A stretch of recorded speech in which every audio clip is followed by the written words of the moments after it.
મારું નામ ભારત બેડે છે, હું રાજકોટ કામદારનો પ્રમુખ છું. અમે અત્યારે આ પ્રેસ મીડિયાના માધ્યમથી જે પણ કૌભાંડ બહાર પડી ગયા છે એ અમારી પાસે જે વિજિલન્સ તપાસનો જે રિપોર્ટ છે એ આધારે બહાર પડી છે. અમે કોઈ પર એલિગેશન નથી કરતા કે ભાઈ આમાં અમે જે બોલી છીએ આક્ષેપો નાખીએ, આક્ષેપો નથી.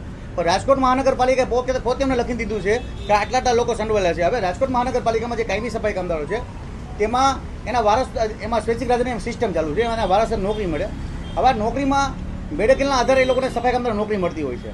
પણ આ મેડિકલ કેવી રીતે કાઢે છે? જે અમારી સમાજના દલાલો, એજન્ટો છે, આગેવાનો છે, એમાં મુખ્ય જે સૂત્રધાર છે મુકેશ પરમાર છે, જે અમારો સમાજની કહેવાતો પ્રમુખ છે, એ ભારતીય જનતા પાર્ટીનો બેનરનો દુરુપયોગ કરી અને બોગસ મેડિકલ સર્ટિફિકેટ કાઢે છે. હવે બોગસ મેડિકલ સર્ટિફિકેટ હોય શું? એકચ્યુઅલી તમને કહી દો, બોગસ મેડિકલ સર્ટિફિકેટ એ હોય કે કોઈ પણ સફાઈ કામદાર એ અનફિટ હોય તો એના બાળક, એના વારસદારને નોકરી મળે, ફિટ હોય તો નોકરી ન મળે. એમાં મુખ્ય બે બીમારી હોય છે, કમર અને શ્વાસ. પછી જેન્યુઅન કેસમાં જો બેડ રેસ હોય અથવા કંઈ ગંભીર બીમારી હોય તો નોકરી મળી જતી હોય છે. પણ મુખ્ય બે બીમારી હોય તેમાં નોકરી મળવાના ચાન્સીસ વધારે હોય છે. હવે આ કમર અને શ્વાસમાં આ લોકોએ એવું કર્યું છે, કોઈ પણ ફિટ કામદાર હોય જે કામ કરી શકે પરિસ્થિતિમાં હોય. ઘણા બધા વોર્ડ એવા છે જે સફાઈ કામદારો નિવૃત્ત થઈ ગયા છે અને એ જ વોર્ડનો બધા કોન્ટ્રાક્ટમાં કામ કરે છે. હવે જે સફાઈ કામદાર અનફિટનું સર્ટિફિકેટ રજૂ કરે છે એ એમ કહે છે કે હું ફિટ નથી ભાઈ, મારી કામ કરવાની તાકાત નથી, તો એ વોર્ડમાં કોન્ટ્રાક્ટમાં કામે શું કામ રહે? અને પાછા એ જે કામદાર છે એ કોન્ટ્રાક્ટની જગ્યાએ બધા પ્રાઇવેટ કામે 50,000ના કરતા હોય સાઈડમાં. આખો ગંભીર મુદ્દો છે. બોગસ મેડિકલમાં શું કરે છે અમારી સમાજના આગેવાનો અત્યારે રાજકોટમાં એટલા બધા ઉપસી એવા છે, કારણ કે એને એવું છે કે અમને અમારી પાસે જ ભારતીય જનતા પાર્ટીનું બેકગ્રાઉન્ડ છે, અમને બચાવી લે છે ગમે એ વ્યક્તિઓ. પણ કાયદાનું જ્યારે કામ કરતો હોય ત્યારે કોઈ પક્ષની એવી તાકાત નથી કે કાયદાની સામે કોઈ પડે. આજે દર વખતે અમે આ બાબતની રજૂઆત પણ કરી હતી કે આ લોકો ભારતીય જનતા પાર્ટીનો દુરુપયોગ કરી અને બોગસ મેડિકલના મોટા ભાઈ સેટિંગ કરે છે. અત્યારે 187 જણા જે રાજીનામા મંજૂર કર્યા એમાંથી મોટા ભાગના લોકો છે એ ફિટ છે, કામ કરી પરિસ્થિતિમાં છે, છતાં લોકોને અનફિટ જાહેર કરી અને એ લોકોને રાજીનામા મંજૂર કરી નાખ્યા. આ બાબતે એ લોકો એક કામદાર દીઠ 2 લાખથી લઈને 3 લાખ સુધીનો તોડ કર્યો છે. અમારા પાસેના પુરાવા છે, આવનારા દિવસોમાં એ પુરાવા બહાર પાડશું. ધીમે ધીમે બધા અમે પુરાવા બહાર પાડશું. હવે આ બાબતે જ્યારે અમારા દ્વારા વારંવાર આરટીઆઈ કરવામાં આવતી કે ભાઈ બોગસ મેડિકલ સર્ટિફિકેટ જે કાયદા છે તેમાં તપાસ એની ક્યાં પહોંચી, વિજિલન્સ તપાસમાં કોના નામ છે, કેટલા નામ છે, શું એમાં નિવેદનો આપ્યા છે, એ બાબતે કોઈ નિવેદનમાં કહી દીધું. હવે આ અમે અમારી રીતે એને ખબર નથી, અમારી પાસે આવી ગયું હતું. અમારી રીતે અમે અમારા સોર્સથી આ બધું કઢાવી અને આમાં આખો આ જે વિજિલન્સનો રિપોર્ટ છે, વિજિલન્સમાં રિપોર્ટમાં એવું લખ્યું છે મુકેશ પરમાર, શ્રવણભાઈ, લલિત, ભગીરથ, દીપક વાઘેલા આ તમામ લોકોએ બોગસ મેડિકલ સર્ટિફિકેટ કાઢ્યા છે. એ લોકોની ઉપર આઈપીસી કલમ 467, 468 એ મુજબ એના પર ગુનો દાખલ થાય. હવે આ જે કલમો છે એમાં 10 વર્ષથી લઈને આજીવન સજાની જોગવાઈ છે, કારણ કે સીધું તમે સરકાર હારે છે ને સેટિંગ કરો છો, સીધું સરકાર હારે તમે ખોટું ભ્રષ્ટાચાર કરો છો. વારંવાર કમિશનર સાહેબને રજૂઆત કરો છતાં પણ કમિશનર સાહેબમાં ખબર નહીં શું છે. કોઈ જાતની બસ તપાસ કરજો. કમિશનર સાહેબ ક્યારેય પણ કોઈ જાતનો પોઝિટિવ જવાબ ક્યારેય આપ્યો નથી.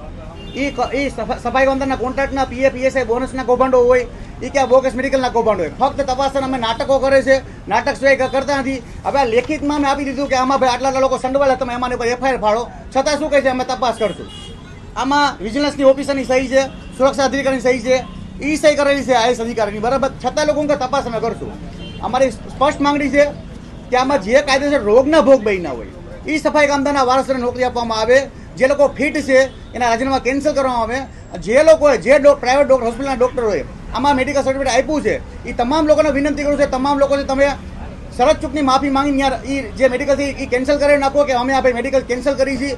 આવનારા દિવસોમાં જો આ બાબતે કાયદાકીય માર્ગ પર જવું પડે, પોલીસ કેસ થાય તો તમામ જવાબદારી રહેશે. કારણ કે મોટાભાગના લોકોએ ડૉક્ટરે પ્રાઇવેટમાં એવું લખી દીધું છે કે આને કમરની બીમારી છે અને શ્વાસની તકલીફ છે.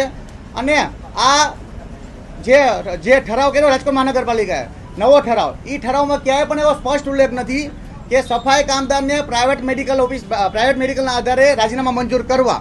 આ અમારી પાસે ઠરાવની કોપી પણ છે, છતાં લોકો રાજીનામા મંજૂર કરી નાખે. કારણ કે ક્યાંક ને ક્યાંક બધા અધિકારીઓના અંદર હપ્તા બાંધેલા છે, બધાને સેટિંગ કરેલા છે, નીચેથી લઈ ઉપર 5,000, 10,000, 15,000 એવા બધાને હપ્તા બાંધેલા છે.